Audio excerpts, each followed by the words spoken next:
nous avons laissé à des dirigeants complètement incompétents et complètement malveillants la responsabilité de nous dire ce que nous devions faire pour être protégés. Mais est-ce que vraiment vous vous sentez si incompétent que cela pour prendre soin de votre équilibre physique? Moi, en tout cas, personnellement, je n'ai pas besoin des conseils du directeur de la santé publique du Québec. Vous n'avez peut-être pas besoin des conseils du ministre de la Santé en France ou des conseils du Premier ministre français ou des conseils du président Macron. Vous n'avez pas besoin des conseils de Maggie de Bloch en Belgique. Vous n'avez pas besoin des conseils du ministre de la Santé au Maroc, en Tunisie, en Suisse, en Espagne, en Italie. Mais de quoi ils se mêlent? Pourquoi est-ce que tout à coup, on devrait écouter ce qu'ils nous imposent, soi-disant parce qu'il faut nous protéger d'un danger? Est-ce que nous ne sommes pas capables d'évaluer nous-mêmes les risques que nous sommes prêts à courir et les risques que nous ne sommes pas prêts à courir?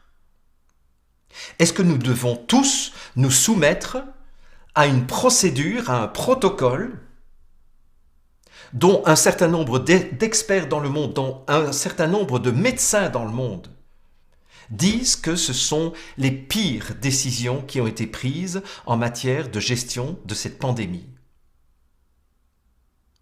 Est-ce qu'il n'est pas temps de reprendre notre pouvoir et de faire savoir à nos dirigeants que nous ne voulons plus leur prise en charge infantilisante?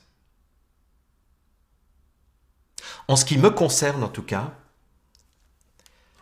cela fait des dizaines d'années que je sais comment faire pour prendre soin de ma santé. Je n'ai pas besoin des conseils de gens qui, en plus, n'ont jamais vu de malade de près ou de loin, n'ont jamais travaillé dans des hôpitaux, dans des cabinets de médecine. Quand vous pensez que l'OMS est dirigée par un gars qui n'est pas médecin, mais qui est un ancien criminel, qui est responsable de la mort de plusieurs millions de ses concitoyens en Éthiopie, vous vous rendez compte qu'on a pris un criminel qui n'est même pas médecin à la tête de l'OMS. Si vous ne me croyez pas, faites des recherches s'il vous plaît. Je n'ai pas le temps de vous montrer ce soir, mais je vous mettrai quand même peut-être un lien ou deux qui vous dépeint le personnage.